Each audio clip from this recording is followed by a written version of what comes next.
என்னடா இது?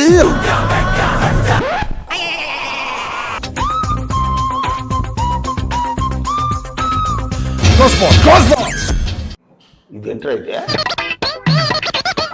அவ்வளவுதான் தம்பியோட வாழ்க்கை. பால் ஊத்திடுவாங்க போல நம்மளே போற போக்க பார்த்தா.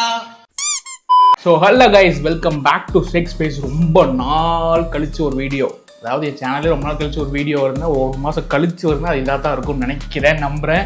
ஸோ நீங்கள் எல்லாம் நல்லா இருப்பீங்கன்னு தெரியும், அதே மாதிரி நான் ரொம்ப நல்லா இருக்கேங்க. இன்னைக்கு நம்ம என்ன பார்க்க போகிறோம், என்னென்ன பார்க்கலாம். அவன் பைத்தியம். அப்படியே நான் ஒரு மாசமாக வந்து என்னடா கண்டென்ட் போடுறதுன்னு திணறேன், என்னடா செய்யறதுன்னு. ஒரு நாள் என் தமிழ் மீது, என் தாயின் மீது, என் தலைவன் மீது சத்தியம் என்று சொல்றேன், இந்த நிலம் எனக்கு சிக்கிச்சு, நீ செத்த. என்னன்னு நீங்களே பார்த்துருப்பீங்க, ரீசெண்டாக சாம்சங் வின்ஃப்ரீ ஏசி பர்ச்சேஸ் பண்ணியிருந்தோம். இன்னையோட ஒரு 1.5 மாதம் ஆக போகுது அதை வாங்கி. அதோட user review, pros and cons, so அதை பற்றின ஒரு டீட்டெயில்டாக இருக்குமான்னு தெரில. எனக்கு தெரிஞ்சதை நான் ஃபீல் பண்ணதை உங்கள் கூட ஷேர் பண்ணிக்க போகிறேன். Without any further delay, let's get into the video. மறக்காம நம்ம சேனல் லைக், ஷேர், சப்ஸ்கிரைப் பண்ணிடுங்க. ஓகே, வீடியோக்குள்ள போகலாம்.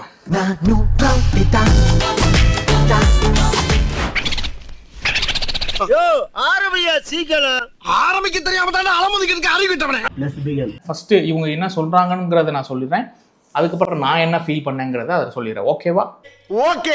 இந்த ஏசியை பர்சனலாக நான் பர்ச்சேஸ் பண்ணதுக்கான காரணம் வந்து இதை வந்து ஏஐ இருக்குது, அப்புறம் வந்து ஸ்மார்ட் ஃபோனில் வந்து ஸ்மார்ட் திங்ஸ் ஆப்னு ஒன்று இருக்குது. அது வழியாக நம்ம கனெக்ட் பண்ணி நம்ம வந்து யூஸ் பண்ணிக்கலாம். அது ஒன்ஸ் கனெக்ட் ஆனால் போதும், நம்ம வந்து எங்கே இருந்தாலும் நம்ம அதை வச்சு யூஸ் பண்ணிக்கலாம். இதில் பார்த்தீங்கன்னா 2 டன் இருக்குது, அது 6.3 கிலோவாட். நம்ம வாங்கினது வந்து பார்த்திங்கன்னா 5 கிலோவாட் 1.5 டன்னு 5 ஸ்டார் 2025. ஸோ இங்கே சாம்சங் இதில் பார்த்தீங்கன்னா எவ்வளோ போட்டிருக்குன்னா அரௌண்டு 62 சம்திங் போட்டிருக்கு. ரேட்டு கூட்டியிருக்காங்க போல். ஓ ஷேட். நான் சாம்சங் ஸ்டோரு ஆத்தரைஸ்டு ஸ்டோரான ஆத்தரைஸ்ட் ஸ்டோருன்ட்டேன். எப்ப பார்த்தாலும் சோறு சோறு சோறுன்னு. ஆத்தரைஸ்டு ஸ்டோரான தேனியில் ஒன்று இருக்குது, சாம்சங் ஸ்டோர்னு சொல்லிட்டு. ஸோ அங்கே நான் போய் வாங்கினால 44 சம்திங். அதாவது இது லான்ச் ஆகி ஒரு வருஷம் இருக்குன்னு நினைக்கிறேன். ஸோ இது லான்ச் ஆகி அந்த அட்வர்டைஸ்மெண்ட் பார்க்கும்போது எனக்கு அது மேலே ஒரு ஈர்ப்பு, அதை வாங்கியே ஆகணும்னு சொல்லிட்டு. ஃபஸ்ட்டு இன்டோர் யூனிட்டை பற்றி பேசிடலாம். இன்டோர் யூனிட்னு பார்க்கையில் நமக்கு வந்து சின்னதாக ஒரு டிஸ்பிளே அந்த ஓரத்தில் கொடுத்துருப்பாங்க. நைட்டில் உங்களுக்கு லைட் ரூமுக்கு வந்து மினிமமான ஒரு ஆம்பியன்ட் லைட் மாதிரி அப்படியே எரியும், அது சூப்பராக இருக்கும். அது நல்ல ஒரு விஷயம். அப்புறம் பார்த்தீங்கன்னா ஏர் ஃப்ளோ ஃபின்ஸ் அதில் ஓட்டையாக இருக்கும். ஸோ அப்புறம் பார்த்தீங்கன்னா மேலே வின்ஃப்ரீக்கான பேனல், அந்த ஓட்டை 23,000 ஓட்டை. ஸோ இங்கே பார்த்தீங்கன்னா 5 ஸ்டாரோட ரேட்டிங், அந்த லேபிள் அந்த எல்லாம் கொடுத்துருக்காங்க. ஸோ அப்படியே மேலே போனீங்கன்னா நமக்கு வந்து ஏர் ஃபில்டர் இருக்குது. நார்மல் கன்வென்ஷன் ஏசி எல்லா ஏசிலையும் அப்படி இருக்கான்னு எனக்கு தெரியல. ஸோ நான் வச்சுருந்த இதுக்கு முன்னாடி வச்சுருந்த எல்ஜி ஏசியில் அந்த இதை நீங்கள் அந்த பேனல் இருக்கு இல்லையா, அந்த பேனல் இப்படி ஓப்பன் பண்ணிங்கன்னா இப்படி ஒரு வளைவாக ஒரு 2 ஃபில்டர் இருக்கும். அதை எடுத்து தான் க்ளீன் பண்ணுவோம். ஃபஸ்ட் டைம் நான் இப்படி பார்க்குறேன். டைமாக இல்லை ஏற்கனவே இதெல்லாம் இருக்கான்னு தெரில. நான் இப்போ தானே ஏசிலாம் வாங்குறதுக்கு போனேன். ஸோ அதனால் இப்போ தான் நான் பார்க்குறேன். ஸோ அதனால் அந்த ஒரு மேலே இருக்க பேனல் மட்டும் நீங்கள் ரிமூவ் பண்ணி டஸ்ட்டை தொடச்சி விட்டு 2 வாரத்துக்கு ஒரு முறை அதை எடுத்து க்ளீன் பண்ணணும்னு சொல்லி ஓனர்ஸ் பேனலில் போட்டுருந்துச்சு. நான் அதை வழக்கமாக பண்ணிட்டு வரேன். PM 2.5 அந்த ஒரு ஃபில்டர்லாம் கிடையாது, ஜஸ்ட் நார்மல் ஃபில்ட்ரு. நீ வேணால் அடிஷ்னலாக அமேசானில் இருக்குது அந்த மாதிரி ஒரு ஃபில்டர் தனியாகவே ஏசி மேலே சும்மா வச்சுக்கலாம். ஸோ அதோட லிங்க் நான் கொடுக்குறேன், நீங்கள் வந்து அதை போய் செக் பண்ணி பாருங்கள். மெயினாக எல்லா மற்ற கன்வென்ஷனல் ஏசிக்கும் இதுக்கும் என்ன டிஃப்ரென்ஸ் அப்படின்னு கேட்டால், அந்த ஓட்டரில் 23,000 ஓட்டை. ஸோ அது வந்து வின்ஃப்ரீனா ஒன்றும் இல்லை. அந்த நானும் வந்து எப்படா ஒர்க் ஆகுது அப்படிங்கிற ஒரு பெரிய எக்ஸைட்மெண்ட்டில் ஏசி வாங்கிட்டு அதை ஓப்பன் பண்ணி பார்க்கலான்னு பார்த்தா, அந்த பேனல் இருக்கு இல்லையா, அதை நம்ம கழட்டிட்டோம்னா பேனல் தனியாக வந்துடும். ஸோ கீழே இருக்க அந்த ஏர் ஃபின் இருக்குல்ல, அந்த ஃபின் போய் க்ளோஸ் ஆனோடனே அந்த ஏர் ஃப்ளோ வந்து இப்படி உள்ளே போகும்போது அங்கே சின்ன கேப் இருக்குது அந்த பேனலில். ஸோ அந்த பேனல் கேப்பில் இங்கே வின்ஃப்ரீ அந்த ஒரு ஏர் போய் இந்த ஓட்ட வழியாக வருதுன்னு நான் கண்டுபிடிச்சேன். ஸோ இதான் சாம்சங் வின்ஃப்ரீ ஏசியோட டெக்னாலஜி. இப்படி சாமத்தியமா தொழில கத்துக்கிட்டு சைன் பண்ணியிருக்கோம்யா. வந்து அப் டு 30% எனர்ஜி சேவிங்னு சொல்லி சொல்கிறாங்க. நான் வந்து போன தடவைக்கு இந்த தடவைக்கு எனக்கு வந்து ஒரு 1000 ரூபீஸ் குறைஞ்சிருக்கு உண்மையிலே. போன தடவை வந்து 4,800 சம்திங் கட்டினேன், இப்போ வந்து 3,500 கட்டுறேன் இந்த மந்த்து. அப்புறம் பார்த்தீங்கன்னா அதில் 4-way ஸ்விங், அந்த ஃப்ரீஸ் வாஷ்னு ஒரு டெக்னாலஜி. கழுவுறதுக்குலாம் பார்த்தீங்கன்னா அதிலே ஒரு பட்டன் இருக்குது. ஒன்ஸ் அந்த ஃப்ரீஸ் வாஷ் ஆன் பண்ணிட்டீங்கன்னா உங்களுக்கு வந்து ஏசி வந்து 0 to 100% வரைக்கும் அந்த ப்ராக்ரஸ்க்கான ஒரு மீட்டர் வந்து அது வந்து அந்த டிஸ்பிளேயில் வந்து காமிச்சிட்டே இருக்கும். ஸோ நீங்கள் ஸ்டார்ட் பண்ணும்போது 0ல் ஸ்டார்ட் ஆகும், 1, 2ன்னு வரும். அப்புறம் உள்ள என்ன நடக்கும்னு பார்த்தீங்கன்னா, அவங்க வந்து ஃபஸ்ட்டு வந்து ஃப்ரீஸ் பண்ணுது, ஃபின்ஸை வந்து நல்லா ஃப்ரீஸ் பண்ணி அப்புறம் வந்து டீஃப்ராஸ்ட் பண்ணுது. டீஃப்ராஸ்ட் பண்ணி வாஷ் பண்ணி அதுக்கப்புறம் அதுவே ட்ரை ஆகி நமக்கு வந்து 100% நாங்கள் நோட்டிஃபிகேஷன் வந்து ஏசி வந்து ஆஃப் ஆயிடும். அப்போ வந்து ஃபுல்லாக இருக்க ஃபின்ஸ்லாம் ஈஸியாக க்ளீனாக. இது வந்து என்ன ரெக்கமெண்ட் பண்ணுறாங்கன்னா, மந்த்லி ஒன்ஸ் இதை பண்ணிடுங்க. இல்லைன்னா பெரிய பெரிய அழுக்குலாம் இருந்துச்சுன்னா அது வந்து க்ளீன் பண்ண கொஞ்சம் கஷ்டமாயிரும். சின்ன சின்னதாக மந்த்லி வந்து நீங்கள் க்ளீன் பண்ணிடுங்க அப்படின்னு சொல்லி சொன்னாங்க. நான் வந்து மந்த்லி அதை கரெக்டாக ரிமைண்டர் வந்து செட் பண்ணிக்கலாம். எனக்கு இத்தனை ஹவர்ஸில் நீங்கள் வந்து ரிமைண்ட் பண்ணுன்னு சொல்லி செட் பண்ணிக்கலாம். இதுக்கும் சரி, ஃபில்டர் க்ளீனிங்கும் சரி. ஃபில்டருக்கு வந்து நீங்கள் க்ளீன் பண்ணி போடும்போது ரீசெட் பண்ணும்போது 100% காட்டும். நீங்கள் யூஸ் பண்ண அந்த 100% வந்து குறைச்சிக்கிட்டே வரும். அப்படிங்கப்போ நீங்கள் வந்து இதர் 2 வீக்ஸ் ஆயிடுச்சு நான் க்ளீன் பண்ணாலும் பண்ணிக்கலாம், இல்லை ரிமைண்டர் வந்ததுக்கப்புறம் க்ளீன் பண்ணாலும் பண்ணிக்கலாம். அது உங்கள் இஷ்டம். அதுவே கழுவிடும். ஸோ அது நம்ம கரண்ட்டை மட்டும் ஆன் பண்ணி சுவிட்ச் ஆன் பண்ணி விட்டால் போதும், அதுவே கழுவி ஃபில்டரை மட்டும் அப்பப்போ எடுத்து க்ளீன் பண்ணிக்கலாம். இதில் வந்து ஃபுல்லாக காப்பர் என்னமோ கோட்டட்னு போட்டிருந்தாங்களே, கரோஷன் ரெசிஸ்டன்ட் கோட்டட் காப்பர் டியூபா 7.5x பெட்டர் கரோஷன் ரெசிஸ்டன்ஸ் சொல்லி கிளைம் பண்ணுறாங்க. நம்ம இப்போ தான் வாங்கியிருக்கோம், போக தான் தெரியும். அது மட்டும் இல்லாமல் இதை வந்து 5 மோட் கன்வெர்ட்டபிள் வேறு இருக்குது. அதாவது நம்ம வந்து 1/2 டன்னாக யூஸ் பண்ணிக்கலாம், அப்புறம் 3/4 டன்னு யூஸ் பண்ணிக்கலாம், 1 டன்னாக யூஸ் பண்ணிக்கலாம், 1.5 டன்னாக யூஸ் பண்ணிக்கலாம், ஃபுல் கெப்பாசிட்டி யூஸ் பண்ணிக்கலாம். 1 டன் 1.25 டன்னாக யூஸ் பண்ணிக்கலாம் நினைக்கிறேன். ஆமாம், அப்படி யூஸ் பண்ணிக்கலாம். ஆனால் நான் அந்த மோட்லாம் செட் பண்ணது இல்லை. நான் வாட்டில் ஆன் பண்ணுவேன், ஆட்டோவில் போடுவேன், அப்புறம் அதுவாக டெம்பரேச்சர் செட் ஆகும், அப்புறம் அதுவாக வந்து ஏர் ஃபின்னில் ஏர் ஃப்ளோ ஆகும், அப்புறம் முடியும், அப்புறம் வின் ஃப்ரீ ஆகும். அது நமக்கு மாற்றிட்டுலாம் இருக்கணும்னு அவசியம் இல்லை. ஸோ அது ஒரு நல்ல ஒரு ஃபியூச்சர். ரெமோட்டுன்னு பார்த்தீங்கன்னா இதாங்க அதோட ரிமோட். ரொம்ப குட்டியாக இருக்கா, உள்ளே AA சைஸ் பேட்டரி அவங்களே 2 கொடுத்துறாங்க. அதை வச்சு அப்படியே போட்டுட்டு ஆன் பண்ணிங்கன்னா, ஸோ இங்கே வந்து பவர் பட்டன், மோட், அப்புறம் வந்து பார்த்தீங்கன்னா இங்கே டெம்பரேச்சர், அந்த பேசிக்காக இருக்கிறது தான் இருக்கும். ஒரு 4-5 பட்டன் தான் இருக்குது. ஸோ இது வந்து பார்த்தீங்கன்னா வின் ஃப்ரீக்கான ஆப்ஷன். இது நான் அந்த டன்னேஜ் கன்வர்ஷன் சொன்னேன் இல்லையா, அது அந்த பட்டன். இது ரெண்டுமே அது. ஸோ இது வந்து ஹரிசாண்டல் ஏர்ஃப்ளோ, வெர்டிக்கல் ஏர்ஃப்ளோ. நான் வந்து மேக்ஸிமம் இந்த ரிமோட்டை வந்து ஆன் மட்டும் பண்ணிவிட்டு ஓரமாக வச்சுட்டு அந்த ஸ்மார்ட் திங்ஸ் ஆப் இருக்கும், அதில் தான் மற்ற எல்லாத்தையும் கண்ட்ரோல் பண்ணுவேன். ஏன் நான் செவனான்னு இருக்கேன், என்ன வந்து மம்மளுக்குறான் அவன். ஸோ அங்கே 2 சைன் இருக்குது பார்த்தீங்கன்னா, அதான் வந்து ஏஐக்கான சிம்பிள், பக்கத்தில் இருக்க எனர்ஜி சேவிங்கான சிம்பிள். ரைட் சைடில் இருக்கிறது பார்த்தீங்கன்னா ஒய்ஃபை கனெக்ட் ஆகிருக்கு அப்படின்னு சொல்லி அதை இண்டிகேட் பண்ணுது. ஸோ அதான் இதில் இருக்க இன்ஃபர்மேஷன். ஸோ இதிலே பார்த்தீங்கன்னா வந்து நீங்கள் வந்து எவ்வளோ கிலோவாட் கன்சம் பண்ணுது அதெல்லாம் அந்த டேட்டா கூட இதில் பார்த்துக்கலாம். அந்த மாதிரியான ஃபீச்சர்ஸ் இதில் இருக்குது. நான் காட்டுறேன் பார்க்கலாம். நீங்கள் பாருங்கள், ஆப்ஷன்ஸ் போனீங்கன்னா இந்த 2 பட்டன் ஆகிட்டிங்கன்னா யூசேஜ் செட் கொடுத்தீங்கன்னா அங்கே பாருங்கள் 0.1 சம்திங் கிலோவாட் கன்சம் பண்ணதான் போட்டிருக்காங்களா. ஸோ இதுவுமே சொல்லிடும். அப்புறம் வந்து பார்த்தீங்கன்னா என்னென்னா ஆப்ஷன்ஸ் கொடுத்துட்டு இது வந்து பீப் மோட் ஆன் பண்ணிக்கலாம், ஆஃப் பண்ணிக்கலாம். இது வந்து க்ளீன் பண்ணுறதுக்கு அந்த சொன்னேன், அது ஸ்மார்ட் திங்ஸ் ஆப்லேயே பண்ணிக்கலாம். அது ஃபில்டர் ரீசெட்டு, டிஸ்பிளே வந்து ஆனில் இருக்கணும், ஆஃபில் இருக்கணும், அதை செட்டிங்ஸ் பண்ணிக்கலாம். அவ்வளோதான், பேசிக்காக அதில் பண்ணிக்கலாம். எல்லாமே நம்ம வந்து ஸ்மார்ட் திங்ஸ் ஆப்பில் தான் பண்ணணும். அதை எடுத்து வரேன். நம்ம வீட்டில் ஒய்ஃபை இருக்கனால ஏசியும் ஃபோனும் கனெக்ட் ஆனால ஸ்மார்ட் திங்ஸ் ஒர்க் ஆகுது. அப்படி ஒய்ஃபை இல்லைன்னா இன்னொரு ஃபோனில் ஹாட்ஸ்பாட் ஆன் பண்ணி ரெண்டையும் ஒரே டிவைஸில் கனெக்ட், நீங்கள் ஸ்மார்ட் திங்ஸ் யூஸ் பண்ணுற ஆப்பையும் இந்த ஏசியும் ஒரே டிவைஸில் கனெக்ட் பண்ணி நீங்கள் அதுக்கப்புறம் யூஸ் பண்ணுற மாதிரி இருக்கும். ஸ்மார்ட் திங்ஸ் ஆப்குள்ளே போனோடனே உங்களுக்கு வந்து சாம்சங் அக்கௌண்ட் வந்து லாகின் பண்ண சொல்லுவோம். நீங்கள் அது இருந்துச்சுன்னா நீங்கள் எத்தனை லாகின் பண்ணிக்கோங்க, இல்லைன்னா புதுசாக கிரியேட் பண்ணி உங்களை லாகின் பண்ணிக்கோங்க. ஸோ இதாங்க ஸ்மார்ட் திங்ஸ் ஆப்போட யூஐ. இந்த கனெக்ட் ஆகிருக்கு பார்த்தீங்களா. ஸோ இதுதான் நம்மளோட ஏசி. இதை கிளிக் பண்ணி லோட் ஆகிட்டு இருக்கு சம்திங். ஸோ இது device controls, fan speed set பண்ணுறது, வின் ஃப்ரீ பண்ணிக்கலாம், ட்ரை கம்போர்ட், 5 ஸ்டெப் கூலிங் சொன்னேன், இந்த இது கன்வெர்ட் பண்ணுறது, டன்னேஜ் கன்வெர்ட் பண்ணுறது, இந்த வெல்கம் கூலிங் தானே வந்து நான் சொன்ன ஃபியூச்சர். ஸோ நீங்கள் வெளியே இருக்கீங்க, வீட்டுக்குள்ளே வந்தோடனே கூலிங் எதிர்பார்ப்பீங்கன்னா ஸோ இந்த ஒரு ஃபீச்சர் ஆன் பண்ணி வச்சுக்கலாம். ஆன் பண்ணிச்சிங்கன்னா நீங்கள் உள்ளே வந்தோடனே டிவைஸ் பக்கத்தில் ரேஞ்ச் வந்தோடனே அது கரெக்ட், அதுவே ஆட்டோ ஆன் ஆகிடும். ஸோ இது auto dry option, freeze, wash, always on sensor, humidity sensor. So சர்வீஸ்க்குள்ளே போய் பார்த்தீங்கன்னா ஸோ நாங்கள் இப்போ சொன்னேன் பார்த்தீங்களா மைக்ரோ ஃபில்டர், அதாவது அந்த ஃபில்டரோட கெப்பாசிட்டி வந்து 72. இப்போ தான் க்ளீன் பண்ணி மாட்டி 2 நாள் ஆகுது. ஸோ அதுக்கு 72% போயிடுச்சு. ஸோ இங்கே வந்து உள்ளே போய் நீங்கள் வந்து ஃபில்டர் ரிமைண்டர் இருக்கு இல்லையா, ஸோ அதை வந்து நீங்கள் வந்து எப்போ வேணுங்கிறத ரிமைண்ட் பண்ணி செட் பண்ணிக்கலாம்.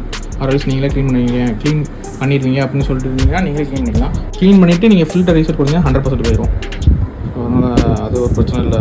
என்னென்ன எது சென்சாரில் எது ப்ராப்ளமோ அதுவே சொல்லிடும். நோ இஷ்யூஸ் இருக்கிறதுனால எதாவது ப்ராப்ளம்ஸ்னால் இங்கே வந்து அலர்ட் காட்டும். ஸோ நம்ம அதுக்கு தகுந்தாப்பில் நம்ம வந்து கஸ்டமர் கேரை சப்போர்ட் பண்ணிக்கலாம். ஸோ இங்கே தான் அந்த எனர்ஜி எவ்வளோ கன்சம் பண்ணியிருக்குங்கிற ஃபுல் டேட்டாவும் நமக்கு சொல்லிடும். ஸோ இப்போ வந்து பார்த்தீங்கன்னா நான் மந்த்லி லாஸ்ட் மந்த்து 426 கன்சல்ட் பண்ணியிருக்கு. ஸோ இந்த month full month estimate cost 356 இந்த டேட் வரைக்கும். அப்புறம் பார்த்தீங்கன்னா எவ்வளோ சேவ் பண்ணியிருக்குன்னு பாருங்கள். ஸோ இன்எஃபிஷியன்சி டிடெக்ஷன் சொல்லிட்டு ஒரு ஆப்ஷன் இருக்குது. ஸோ அதை நீங்கள் ஆன் பண்ணிட்டீங்கன்னா உங்களுக்கு இன்எஃபிஷியண்ட்டாக எங்கேயாவது கரண்ட் போகணுன்னா அதுவும் டிடெக்ட் பண்ணி சொல்லிடும் போல ஆக்டிவிட்டி சும்மா அதுக்கு கொடுத்துருவாங்க. அதுலேயே நமக்கு வந்து ரிமைண்டரும் கொடுத்துரும், நீங்கள் எப்போ ஃபில்டர் க்ளீன் பண்ணணும். ஸோ ஏசியில் எதாவது கம்ப்ளைண்ட் இருக்கா, அது எதாவது இஷ்யூஸ் இருந்துச்சுன்னா நமக்கு அது வந்து நோட்டிஃபிகேஷன் காட்டும். ஸோ அந்த மாதிரி ஃபியூச்சர்ஸ்லாம் அதில் இருக்குது. எனர்ஜி எவ்வளோ நம்ம யூஸ் பண்ணுறோம், ஒரு நாளைக்கு எவ்வளோ யூஸ் பண்ணுறோம், அதனால நமக்கு எவ்வளோ கரண்ட் பில் வருது, மந்த்லி எவ்வளோ வருது, ஆவரேஜ் எவ்வளோ வருது. ஸோ இது இன்னும் டெப்த்தாக போகணுன்னா நமக்கும் நமக்கு நெய்பரில் இருக்க கன்வென்ஷனில் யூஸ் பண்ணுறவங்களுக்கு ஒரு டேட்டா வச்சிருக்காது, எந்த டேட்டா எப்படி தெரிச்சுன்னு தெரில. ஸோ அந்த டேட்டாவை கம்பேர் பண்ணி நம்ம எவ்வளோ யூஸ் பண்ணியிருக்கோம், நம்ம எவ்வளோ கம்மியாக யூஸ் பண்ணியிருக்கோம், எவ்வளோ சார்ஜஸ், எவ்வளோ கம்மியான சார்ஜஸ்னு ஃபுல் அனாலிசிஸ் டேட்டாவும் அந்த ஆப்பில் இருக்குது. ஸோ அதனால ரொம்ப ரொம்ப யூசர் ஃப்ரெண்ட்லியாகவே இருக்குது. அந்த ஆப்புமே ரொம்ப டிஃபிகல்ட்டாக இல்லை. இதான்னு சொல்லிட்டு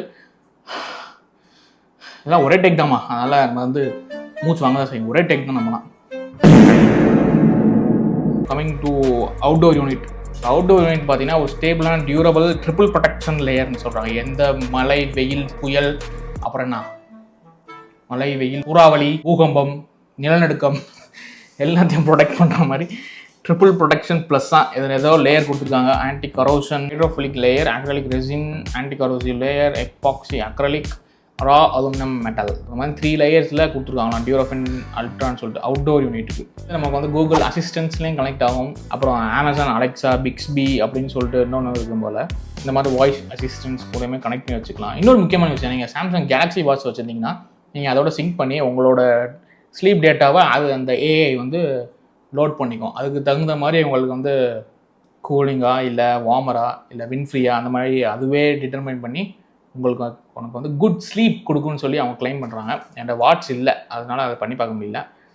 ஸோ நீங்கள் யாராவது ஒரு சாம்சங் லவர், சாம்சங் கன்னி, சாம்சங்கோட ப்ராடக்ட்ஸ் எல்லாம் சாம்சங் எக்கோஸ் வச்சுருந்தீங்கன்னா கனெக்ட் பண்ணி யூஸ் பண்ணி பாருங்கள். சாம்சங் வாட்ச் வந்து இந்த ஏசி விற்கிற காஸ்ட்டுக்கு அந்த வாட்ச் விற்கிது. Coating also protects the condenser and cabinet in harsh condition அப்படின்னு சொல்லி கொடுத்துருக்காங்க.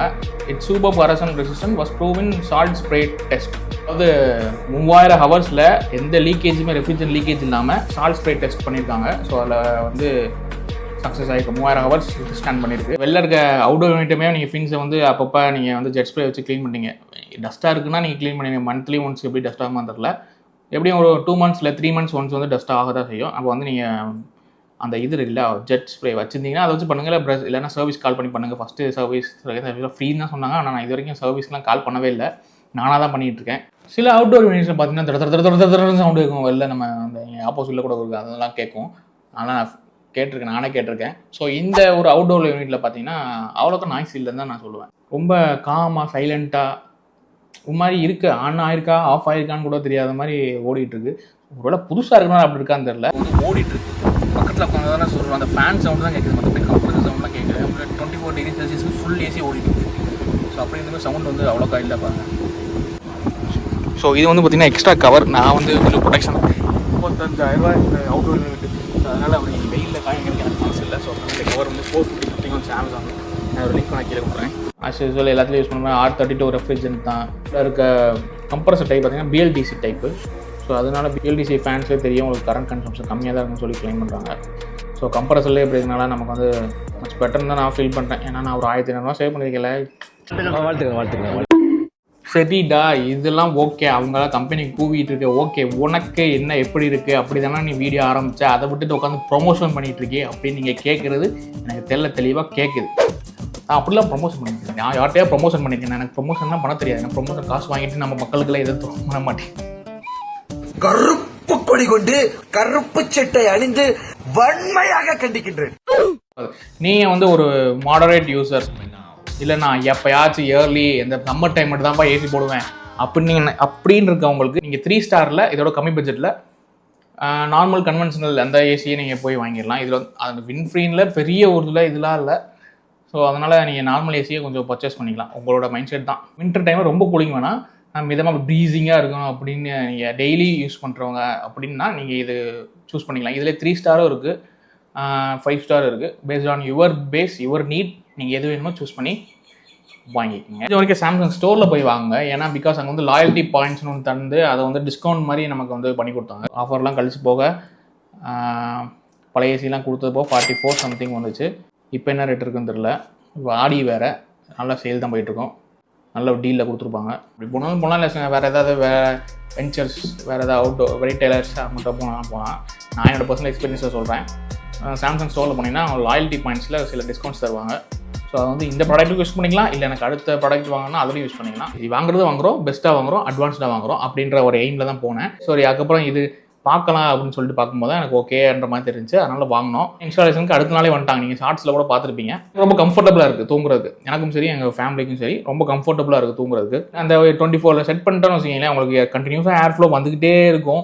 ஸோ அதை ஒரு மாதிரி மூக்கடைச்சல் அந்த மாதிரி இந்த நாக்கு வறண்டு போகிறது, சில பேருக்கு த்ரோட்லாம் ட்ரை ஆயிரும்னு சொல்லி கேள்விப்பட்டிருக்கேன். அந்த மாதிரி இஷ்யூஸ்லாம் வரும். ஸோ அது இதில் வந்து இந்த ஏசியில் அதை தவிர்க்கலாம். ஏன்னா பிகாஸ் ஆஃப் அந்த விண்ட்ஃப்ரீங்கிற மோடுக்கு போகும்போது பார்த்தீங்கன்னா அந்த டெம்பரேச்சர் 24 அப்படின்னு வச்சுக்கோங்களேன், அந்த 24க்கு அது அப்படியே சஸ்டெயினபிளாக மெயின்டைன் ஆகிட்டே இருக்கும் வித்தவுட் அந்த ஏர் ஃப்ளோ. அது வந்து ஒரு மாதிரி பஸ்ஸிங்காக இருக்கும், ஒரு மாதிரி சில்லுன்னு இருக்கும். அந்த மூணாறு பக்கம்லாம் போனீங்க, ஹில் ரீஜன்ஸ்லாம் போனீங்கன்னா ஒரு மாதிரி இருக்கும் பார்த்தீங்களா, ஒரு மாதிரி சில்லுன்னு இருக்கும். ஆனால் காற்று அவ்வளோக்கா காற்று அடிக்காமலே ஒரு மாதிரி சில்லுன்னு இருக்கும் பார்த்தீங்களா. ஸோ அந்த மாதிரியான ஒரு கண்டிஷனில் தான் இருக்கும் ரூம்குள்ளே. அதனால் நமக்கு வந்து மூக்கடைக்கிற ப்ராப்ளம், இந்த த்ரோட் ட்ரை ஆகுறது, அந்த மாதிரி இஷ்யூஸ்லாம் இருக்காது.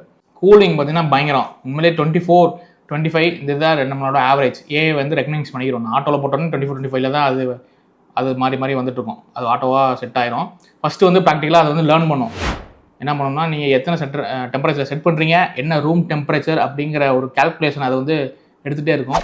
ஒரு சர்டன் பீரியட் ஆஃப் டைமுக்கு வந்து நீங்கள் ஆட்டோ மோட் போடும்போது அதுவே அடாப்ட் ஆகிடும். நீங்கள் இதுதான் யூஸ் பண்ணுவீங்க, இந்த மோடில் யூஸ் பண்ணுவீங்க, போக இந்த மோடுக்கு சேஞ்ச் பண்ணுவீங்க அப்படின்னு சொல்லி ஆட்டோவை அதுவே அனலைசிஸ் பண்ணி அதுவே வந்து நீங்கள் ஆன் பண்ணி விட்டால் மட்டும் போதும், மற்றதை அதுவே பார்த்துப்போம். ஆமாம், கன்வென்ஷனல் ஒட்டர் டன்னு என்ன பெர்ஃபார்ம் பண்ணுமோ அதே மாதிரி தான் இதுவும். ப்ளஸ் அடிஷ்னலாக இது ஒரு விண்ட்ஃப்ரீ ஏசி, அவ்வளோதான் வித்தியாசமே தவிர மற்ற இது ரெண்டுத்துக்கும் வேறு டிஃப்ரென்ஸ்லாம் இல்லை. 30% ஃபாஸ்ட் கொடுத்தீங்க, 40% ஃபாஸ்டர் கூலிங் அப்படின்னு சொல்லி அட்வர்டைஸ்மெண்ட்லாம் போட்டுருக்காங்க. எனக்கு தெரிஞ்ச ஆக்சுவலிஸ் எல்லா ஒன்றரை டன் ஏசியும் அந்த எல்ஜியில் இதே காம்படிட்டரான எல்ஜி காம்படிட்டர்னா விண்ட்ஃப்ரீ அவங்க போடல, இதே 1.5 டன்னில் 5 ஸ்டார் ஏசி சொல்கிறேன். ஸோ அதுவுமே இதே கூலிங் கெப்பாசிட்டி தான். அந்த BTW per hour இருக்கு இல்லையா, ஸோ ஒரு 2-3 ரேஞ்சு தான் டிஃபராக இருக்குது, மற்றபடி எல்லாம் அப்படி தான் இருக்குது. கூலிங்னா போனோடனே ஆன் பண்ணோடனே ஒரு 5 செகண்ட்ஸில் ஒரு 5 மினிட்ஸில் டக்குன்னு ரூம் 24 செட் பண்ணிங்கன்னா 26 டெம்பரேச்சர் ரீச் ஆகிடும் ரூம் டெம்பரேச்சர். அப்புறம் ஒரு 10 மினிட்ஸில் உங்களுக்கு வந்து 24 ரீச் ஆகி விண்ட்ஃப்ரீ மோடு போயிடும். வேறு ஏதாவது சொல்ல மறந்துட்டு தெரில, வேறு ஏதாவது சொல்ல மறந்துட்டு தெரில, எதாவது சொல்லிட்டேன் நினைக்கிறேன். இல்லை ஒரே டேக்கில் பண்ணிட்டேன்னா அவ்வளோதான்ப்பா. நம்மளாம் ஒரே டேக் தான் நம்மளாம், ஆனால் 4 டேக்கில் எடுக்க மாட்டோம். இந்த மாதிரி டெக்னிக்கலான கை கிடையாது. ஸோ நம்ம வந்து vlogs ஆரம்பித்தோம். சரி, இது நம்ம வாங்கியிருக்கோம், நம்மளோட எக்ஸ்பீரியன்ஸ் அண்ட் அந்த யூசர் எக்ஸ்பீரியன்ஸ் எப்படி இருக்குன்னு ஷேர் பண்ணலான்னு தான் அந்த வீடியோ நான் எடுத்தேன். Hope you guys like this video. மறக்காமல் like, share, comment and subscribe பண்ணுங்கள். இன்னும் நான் வந்து அடுத்து நிறையா லைனப்ஸ் இருக்குது. நான் வந்து கூடிய சீக்கிரம் அதை வந்து ரொம்ப டிலே இல்லாமல் சீக்கிரமாக நான் போஸ்ட் பண்ணுறேன். வேறு வீடியோவில் பார்க்கலாம்.